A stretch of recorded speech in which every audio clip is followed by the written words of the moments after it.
اور بانی P T I کے علاج سے متعلق بیانات حقائق کے بالکل برعکس ہیں۔ 9 دسمبر کو 4 رکنی میڈیکل بورڈ نے ان کا معائنہ کیا تھا۔ چیف جسٹس خود اس کیس کو دیکھ رہے ہیں۔ وفاقی وزیر پارلیمانی امور طارق فضل چودھری کی پریس کانفرنس، کہا کہ دسمبر میں سابق وزیر اعظم کی بہن نے ان سے ملاقات کی تھی۔ میڈیا سے بات چیت میں انہوں نے مزید کہا کہ ایسا کچھ نہیں بتایا گیا تھا۔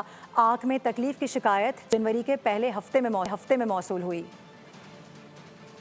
خان صاحب کی جو آنکھ کا مسئلہ ہے، اصل جو حقیقت ہے وہ اس کے برعکس ہے۔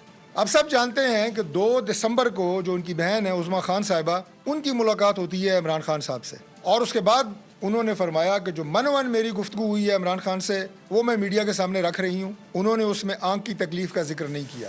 اور جب آپ میں سے ایک صحافی نے، ایک جرنلسٹ نے ان سے پوچھا کہ عمران خان صاحب کی صحت کیسی ہے، تو انہوں نے یہ بات کی کہ الحمدللہ ان کی صحت بہت بہتر ہے۔ تو اس لیے یہ جو بات کہی جا رہی ہے کہ اکتوبر سے ان کی آنکھ میں تکلیف تھی، یہ بات حقائق کے منافی ہے۔ اس کے اوپر سیاست نہ کی جائے، فیکٹس پہ بات کی جائے، اور فیکٹس جو میں نے آپ کے سامنے رکھے ہیں: 2 دسمبر ان کی بہن کی ملاقات، اس کے بعد 9 دسمبر میں ان کا میڈیکل بورڈ ہوتا ہے۔ آپ کو کسی جگہ کے اوپر یہ کمپلین نظر نہیں آتی۔ 16 جنوری کو جب عمران خان صاحب نے شکایت کی، اس سے پہلے 2 دن پہلے ان کی جیل میں جو آنکھ کے ڈاکٹر تھے انہوں نے معائنہ کیا، اور 16 جنوری کو یہ ریکمینڈ کیا گیا کہ انہیں آنکھ کے چیک اپ کے لیے پیمز ہاسپٹل جو ہے وہ شفٹ کیا جائے، وہاں ان کا جانا ضروری ہے، تو انہیں پیمز ہاسپٹل شفٹ کیا گیا۔